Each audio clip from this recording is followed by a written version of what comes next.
चलिए आगे बढ़ते हैं, कुछ और खबरों का रुख करते हैं। हिंदुस्तान की राजनीति में आज फिर वीर सावरकर जिंदा हुआ है। सवालों के घेरे में एक बार फिर शिवसेना आ गई। दरअसल एक किताब में सावरकर के बारे में इतना आपत्तिजनक लिखा गया जिसे लेकर राजनीति खूब गर्मा गई है। सवाल उठने लगे हैं कि शिवसेना के लिए सरकार बड़ी या सावरकर।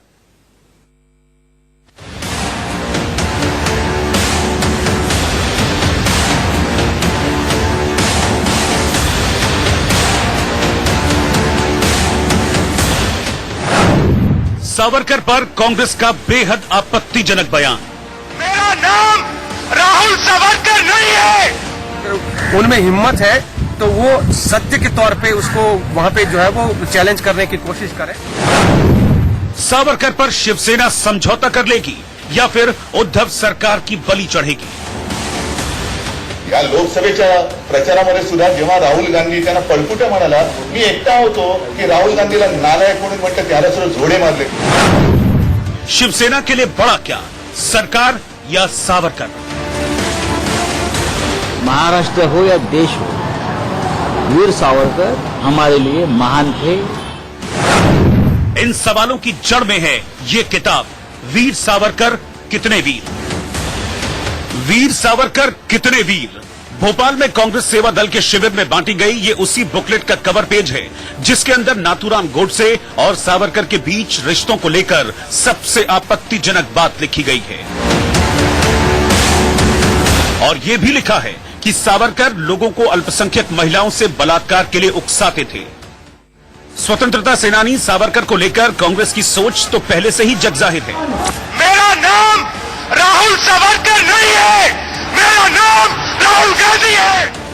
मगर सोच के दूसरे किनारे पर खड़ी शिवसेना जिस सावरकर को अपना नायक बताती है, जिन्हें भारत रत्न देने की मांग करती है, बीजेपी पूछ रही है कि क्या महाराष्ट्र में सिंहासन के लिए उसे अपने सावरकर के अपमान के बाद भी कांग्रेस का साथ मंजूर है? भाई अपने भाई उद्धव ठाकरे से यही कहूंगी कि आप अभी भी कांग्रेस के साथ रहोगे या कांग्रेस को धक्का मार के निकालोगे, या आपको सरकार ज्यादा प्यारी है कि सावरकर का सम्मान ज्यादा प्यारा है? हम कहते हैं कि हमें सावरकर का सम्मान ज्यादा प्यारा है। हम सावरकर के खिलाफ बोलने वाले लोगों को मानते हैं कि वो देश के खिलाफ बोल रहे हैं। आश्चर्य वाटतं, सत्तेकरता लाचार असलेली शिवसेना त्या ठिकाणी मुख गिळून बसली आहे। अरे स्वातंत्र्यवीर सावरकरांकरता सत्तेला ठोकर मारून आम्ही बाहेर पडलो असतो। ठाकरे जी जिंदा होते तो ये बिल्कुल बाला साहेब ठाकरे इसको ऐसे बयान को इस ऐसे बयान के कारण कांग्रेस पार्टी को किसी भी हद तक कांग्रेस को कोसने के काम करते। और उद्धव ठाकरे तो अपने सत्ता के लोभ में ये सब भूल गए हैं, तो इसलिए उनको भी अपने नाम उद्धव जिन्ना रखना चाहिए। ठाकरे नाम रखने का अधिकार उद्धव को नहीं है। जुबान पर सम्मान की बात और सरकार के लिए अपमान करने वालों का साथ, आखिर कब तक सावरकर को लेकर शिवसेना ढुलमुल रवैया अख्तियार करती रहेगी? ये सवाल हम नहीं, वीर सावरकर के पोते रंजीत सावरकर पूछ रहे हैं। अब तक कोई चीजें जो है कहीं पे भी आपस में सुलझी नहीं है या एक्शन नहीं लिया? देखिए, अब पानी सर के ऊपर पहुंच चुका है। अब ये कांग्रेस ने इतने घृणास्पद आरोप किए हैं सावरकर के ऊपर कि अब ये समय आ गया है उद्धव ठाकरे जी को तय करना है कि एक्शन लेना है नहीं लेना है। उन्हें ये तय करना है कि उन्हें सत्ता महत्वपूर्ण है या सोच महत्वपूर्ण है। तो मैं तो राजनीतिक नहीं हूं, मगर मेरी अपेक्षा है कि उद्धव ठाकरे जी ने बार बार ये कहा था कि ऐसे लोगों को जूते से मारना चाहिए, और जूतों से मारने की जरूरत नहीं है। आपकी सरकार है तो, और ये क्रिमिनल मामला है, ये राष्ट्र पुरुषों का अपमान क्रिमिनल मामला है। जब क्रिमिनल मामला यहाँ पे भी 500 के अंडर सेक्शन 500 के यहाँ पे भी दर्ज हो सकता है, तो उन्होंने इसे दर्ज करना चाहिए, उनको अरेस्ट करना चाहिए। सवाल इसलिए भी उठ रहे हैं क्योंकि चुनाव के दौरान महाराष्ट्र की एक रैली में राहुल गांधी ने जब सावरकर पर सवाल उठाए थे तो उद्धव ठाकरे ने उन्हें नालायक बताते हुए जूते से पीटने की बात कही थी। और हाल ही में जब राहुल ने रेप इन इंडिया वाले बयान पर माफी मांगने से इनकार करते हुए ये कहा था कि मैं इसलिए माफी नहीं मांगूंगा क्योंकि मेरा नाम राहुल सावरकर नहीं राहुल गांधी है, तब संजय राउत ने उन्हें सावरकर का सम्मान करने की नसीहत दी थी। मगर इस लिखित अपमान के बाद भी क्या सावरकर को लेकर शिवसेना समझौते के लिए तैयार है? बार बार वीर सावरकर जी के बारे में इस समाज का राजनीति का एक तबका जो बातें करता है, ये उनकी दिमाग की गंदगी है। चाहे कोई भी महाराष्ट्र हो या देश हो, वीर सावरकर हमारे लिए महान थे। महान है और महान रहेगी। क्या उद्धव बुकलेट जारी करने वाले कांग्रेस सेवा दल के नेताओं पर मुकदमा दर्ज कराने की हिम्मत दिखाएंगे? क्या शिवसेना अपने महानायक के अपमान पर जवाबी अटैक करने की हिम्मत दिखाएगी? क्या उद्धव सावरकर के सम्मान के लिए कांग्रेस के साथ वाली सरकार को ठुकराने का दमखम दिखाएंगे? सवाल अहम है कि शिवसेना के लिए बड़ा क्या, सरकार या सावरकर? मुंबई से प्रीति सोमपुरा और उर्वशी खोना के साथ कुलभूषण, भोपाल, इंडिया न्यूज। देखिए बाद चलिए आगे बढ़ते हैं। कितना बदनसीब है जफर दफन के लिए 2 गज जमीन भी ना मिली कहे यार में। हिंदुस्तान के आखिरी मुगल बादशाह बहादुर शाह जफर ने तब के रंगून और आज के म्यांमार में बतौर रिफ्यूजी अपने आखिरी दिनों में यह शेर लिखा था। वो जानते थे कि रिफ्यूजी होना कितना दर्दनाक होता है। आज हिंदुस्तान में लाखों शरणार्थी हैं जिनके नाम पर हर तरफ शोर हो रहा है। आज उन्हीं रिफ्यूजी की सत्य कथा।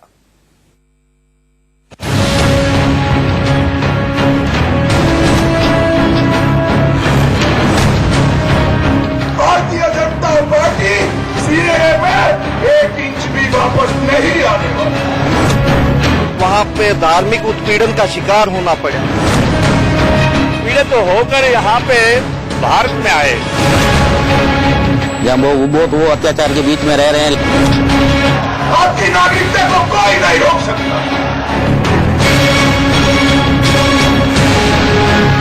शरणार्थियों का दर्द तुम क्या जानो राहुल बाबू? राहुल बाबा, कानून पढ़ा है तो कहीं पर भी चर्चा करने के लिए आ जाओ, और नहीं पढ़ा है तो मैं इटाली में भी इसका अनुवाद कर आपको भेज देता हूं। इटाली की भी भाषा। नागरिकता कानून को हिंदू मुस्लिम में क्यों बांटा? आप देश को बांटने की कोशिश कर रहे हो। सीएए नागरिकता देने का कानून है, छीनने का नहीं। ये एक्ट के अंदर कहीं पर भी किसी की नागरिकता लेने का प्रावधान नहीं है, सिर्फ नागरिकता देने का प्रावधान। पार्टियां सीएए समझती नहीं या समझना नहीं चाहती। ये बहुत बड़ी अफवाह है जो कांग्रेसियों और वामपंथियों ने फैलाई है। नेता भड़काएंगे तो शरणार्थी कहां जाएंगे? आपने देखा इस कानून का देश भर में विरोध है। नेता नहीं, शरणार्थी बताएंगे सीएए का सच। जी, हिंदू की अभी दयनीय स्थिति है वहां, जब वो अत्याचार के बीच में रह रहे हैं। पहली बार टीवी पर देश भर के रिफ्यूजी।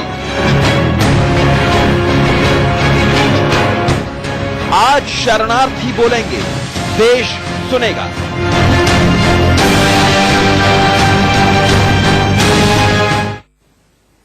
पिछले कई महीनों से शरणार्थियों को नागरिकता देने के नाम पर कानून बना और उसके विरोध में हिंसा हुई। नागरिकता कानून को लेकर समाज और देश में नफरत फैलाने वाला माहौल बनाने की साजिशें हो रही हैं। लेकिन क्या आपने कभी किसी रिफ्यूजी की जिंदगी को करीब से देखा है? क्योंकि रिफ्यूजी भी हमारी आपकी तरह इंसान है और वो भारतीय बनना चाहते हैं।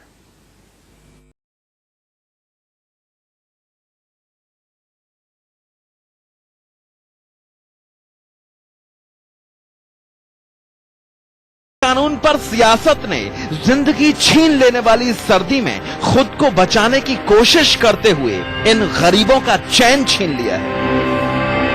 आपको इन लोगों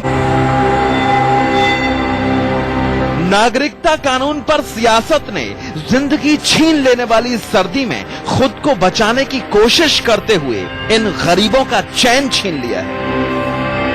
आपको इन लोगों के चेहरे कुछ अजीब लग सकते हैं, इनकी भाषा अजीबो गरीब हिंदी जैसी लग सकती है, लेकिन इससे भी ज्यादा गौर करने वाली बात यह है कि ये लोग शरणार्थी हैं।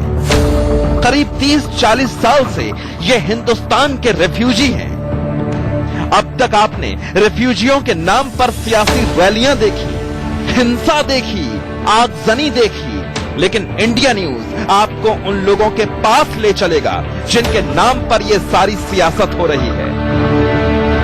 क्योंकि नागरिकता कानून की जरूरत और इस पर होने वाले विरोध को आप तभी सही और गलत के तराजू में तोल पाएंगे जब शरणार्थियों को जानेंगे। देश की राजधानी दिल्ली के शरणार्थी, पंजाब में रहने वाले रिफ्यूजी, पाकिस्तान से जान बचाकर राजस्थान आए हिंदू पाकिस्तानी, हरियाणा में 15 साल से रहने वाले शरणार्थी, असम में 30 साल से नागरिकता के लिए तरस रहे रिफ्यूजी, देश के 5 राज्यों में इंडिया न्यूज ने शरणार्थियों पर बड़ी पड़ताल की है। सबसे पहले आपको राजस्थान के बाड़मेर जिले में लेकर चलते हैं। बाड़मेर के शहर का ये बाहरी इलाका हर लिहाज से बंजर नजर आता है, लेकिन यहाँ थोड़ी सी आबादी है जो बेतरतीब घरों में बसती है। 1971 में पाकिस्तान से युद्ध के बाद इन हिंदुओं का पाकिस्तान में रहना मुश्किल हो गया, जिसके बाद उन्हें सब कुछ छोड़कर आना पड़ा, क्योंकि इनका मानना है कि पाकिस्तान में धीरे धीरे करके हिंदुओं का हर नामो निशान मिटाने की साजिशें सरेआम होती हैं। हिंदू की अभी दयनीय स्थिति है वहाँ, जब वो अत्याचार के बीच में रह रहे हैं, लेकिन उनके अब क्या करें, जो जमीनें जायदादें हैं और धंधा बिजनेस है, इस कारण से वो पूरा यहाँ आ नहीं पाते हैं। बाकी जो वो आजादी से नहीं रह पा रहे। इस पाक हिंदू शरणार्थियों के स्कूल में जो फर्क है, वही फर्क नागरिकता कानून को समझने और ना समझने वालों में है। पाकिस्तानी सीमा के सबसे करीब जोधपुर में पाक विस्थापितों की करीब 10 बस्तियां हैं। इनमें सैकड़ों पाकिस्तानी विस्थापित हिंदू बेहद मुश्किल हालात में जीने को मजबूर हैं। जोधपुर के कालीबेरी में करीब 40 साल से रहने वाले पाकिस्तानी हिंदुओं को सिर छिपाने की जगह तो मिल गई, लेकिन इन्हें घर नहीं कह सकते। इन शरणार्थियों के बच्चों को स्कूल तो मिल गया, लेकिन सिर्फ नाम के लिए। फिर भी ये लोग यहाँ से नहीं जाना चाहते, क्योंकि इन्हें मालूम है कि सारी दुनिया में हिंदुस्तान ही है जो इन्हें शरण देगा, अपना नागरिक बनाएगा। जो भी हमारे वहाँ पे हिंदू मंदिर थे, सभी ढा गिरा दिए थे। इसलिए आप पीड़ित होकर यहाँ पे भारत में आए। भारत हमारा मूल जन्म है, ऐसा नहीं है भी हमें कोई दूसरे देश से आए हमें।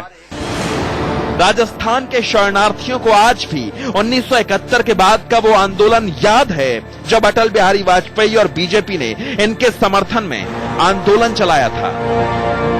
शरणार्थियों का कहना है कि इंदिरा गांधी सरकार उन्हें देश से बाहर निकालने का ऐलान कर चुकी थी, लेकिन वाजपेयी के आंदोलन ने उन्हें बचा लिया। जब हिंदुस्तान पाकिस्तान का युद्ध हुआ 1971 में, जब इंदिरा गांधी ने आई हुई शरणार्थी को वापस भेज रही थी, इसलिए अटल बिहारी वाजपेयी को पता करा तो वो वहां से यहाँ एक गुर्रा रोड उन्हें जेल पर आंदोलन किया। 1 महीना आंदोलन चला लगातार। इंदिरा सरकार को यहाँ पे झुकना पड़ा, आई हुई शरणार्थी को वापस नहीं भेजा। नागरिकता कानून के पास होने का मतलब है बाड़मेर समेत देश भर में रहने वाले गैर मुस्लिम शरणार्थियों की जिंदगी के सबसे बड़े सपने का सच हो जाना। जो पाकिस्तानी जो लोग जो शिफ्ट होके आए यहाँ पे आए थे, उनकी काफी एप्लीकेशन के अंदर कई बार, क्योंकि प्रक्रिया बहुत लंबी है, तो कई बार कुछ कागजों की कमी पूर्ति के कारण कई लोग हैं जो इसका लाभ नहीं ले पाते और कई सालों तक फाइलें पेंडिंग रह जाती हैं। तो इस बार हमारा उद्देश्य केवल यही था कि हम एक ही बारी में लोगों को इकट्ठा करवा सकें, उनकी जो समस्याएं हैं उसको समझ सकें, जो एप्लीकेशन के अंदर जो डॉक्यूमेंट्स की कमी पूर्ति है उसको एक बारी पूरा करा सकें। राजस्थान की तरह पंजाब में भी सैकड़ों पाकिस्तानी सिख शरणार्थी हैं, जो सरहद पार से आने के बाद अब तक बदहाली में जी रहे हैं। नागरिकता कानून पास होने के बाद सिख शरणार्थियों को भारत की नागरिकता मिलने का रास्ता साफ हो गया है। अब इन्हें लग रहा है कि बच्चों की पढ़ाई से लेकर घर बसाने तक जिंदगी की हर छोटी खुशी बहुत बड़े रूप में मिलने जा रही है। ਸਾਨੂੰ ਇਹੀ ਆਸ ਹੈ ਕਿ ਜਲਦੀ ਤੋਂ ਜਲਦੀ ਸਾਨੂੰ ਸਿਟੀਜ਼ਨशिप ਦਿੱਤੀ ਜਾਵੇ ਤੇ ਅਸੀਂ ਆਪਣੀ ਲਾਈਫ ਵਿੱਚ ਅੱਗੇ ਵਧ ਸਕੀਏ। कोई 30 साल से, कोई 40 साल से भारत में रह रहा है। नागरिकता के तमाम पैमानों पर सही साबित होने के बावजूद इन्हें अब तक नागरिकता मिलने का इंतजार है। नागरिकता कानून से इनकी उम्मीदें बड़ी हैं, लेकिन इनका जीवन तभी हिंदुस्तानियों की तरह हो सकेगा जब नागरिकता कानून का बेवजह विरोध करने वाले इनका दर्द समझेंगे, इन्हें हिंदुस्तानी कहेंगे। जोधपुर से ललित परिहार, बाड़मेर से दुर्ग सिंह पुरोहित के साथ ब्यूरो रिपोर्ट, इंडिया न्यूज।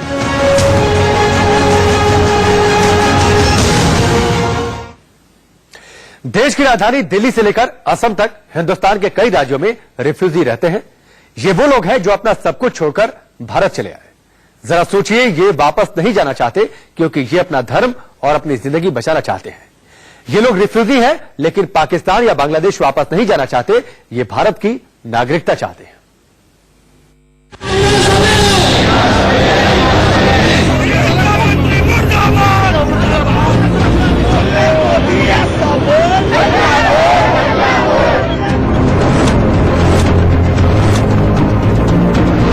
नागरिकता कानून को हिंदू मुस्लिम और वोट बैंक की सियासत से जोड़ने वालों को शायद शरणार्थियों की हकीकत का अंदाजा नहीं है।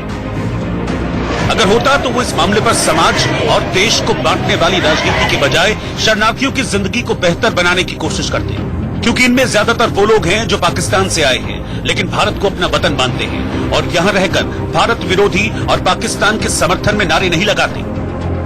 राहुल बाबा, कानून पढ़ा है तो कहीं पर भी चर्चा करने के लिए आ जाओ, और नहीं पढ़ा है तो मैं इटाली में भी इसका अनुवाद कर आपको भेज देता हूं। इटाली की भी बात। आप रोजगार नहीं दे पाए, आप अर्थव्यवस्था को चला नहीं पाए, इसीलिए आप नफरत के पीछे छुप रहे हो, इसलिए आप देश को बांटने की कोशिश कर रहे हो। नागरिकता कानून के खिलाफ हिंसा की आग सबसे पहले पूर्वोत्तर के राज्यों से शुरू हुई थी। सबसे ज्यादा हिंसा असम में हुई।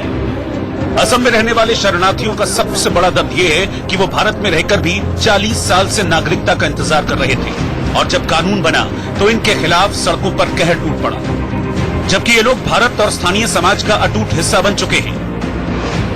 जो बोरो आंदोलन कर रहा है वही टाइम में हम लोग आया, 90 में आए थे। 90 में बस 90 में आया। कौन सा गांव से आए थे? हम तो बोरपठार से आया, पटावारी बोरपठार। दिल्ली एनसीआर में रहने वाले शरणार्थियों की हालत भी असम के रिफ्यूजी से अलग नहीं है। दिल्ली के पास फरीदाबाद में रहने वाले ये शरणार्थी 2008 में पाकिस्तान से भारत आ गए थे। ये लोग अपना सब कुछ सरहद पार छोड़कर आए थे, लेकिन वापस नहीं जाना चाहते। करीब 50 से ज्यादा परिवार 11 साल से फरीदाबाद में फूस और पॉलिथीन के घर बनाकर रहने को मजबूर हैं। सरकार की ओर से इन शरणार्थियों को फरीदाबाद में थोड़ी सी जगह दे दी गई, जिसके बाद से अब तक इन्हें बुनियादी सुविधाएं भी बमुश्किल ही मिल रही हैं। फिर भी ये इस उम्मीद में जिंदा है कि कम से कम यहाँ उनका मजहब और घर की महिलाएं महफूज हैं। सारी देश को पता है तो वहाँ हिंदू धर्म की रक्षा नहीं है, वहाँ बड़ी बुरी हाल है, लूट मार है और कन्या की इज्जत नहीं है। तो बुरी हाल से हम भी आए हैं यहाँ माता जी के चरणों में। देश की राजधानी में भी पाकिस्तान से आए शरणार्थियों की हालत बहुत बेहतर नहीं है।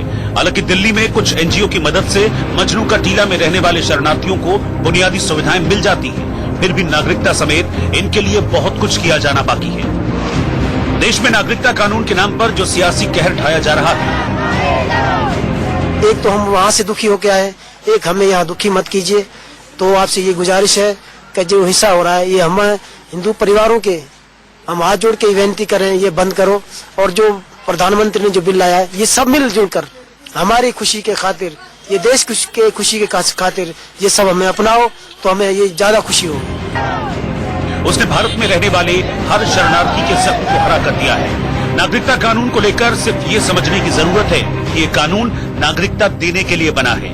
इसे नागरिकता छीनने वाला कानून बताने वाले देश के साथ छल कर रहे हैं। असम से तेजस त्रिपाठी और दिल्ली से श्रेया के साथ ब्यूरो रिपोर्ट, इंडिया न्यूज। वक्त यहाँ पर ब्रेक का।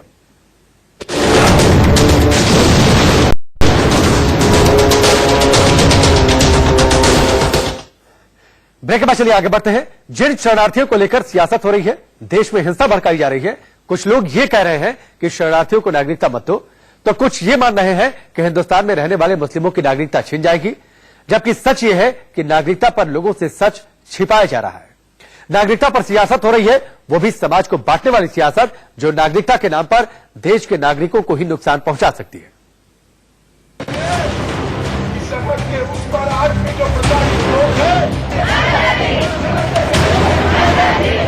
नागरिकता कानून बना है अफगानिस्तान, पाकिस्तान और बांग्लादेश में सताए गए गैर मुस्लिमों को भारत की नागरिकता देकर उन्हें हिंदुस्तान में शामिल करने के लिए। लेकिन कानून पास होते ही भारत को बांटने की सियासत शुरू हो गई।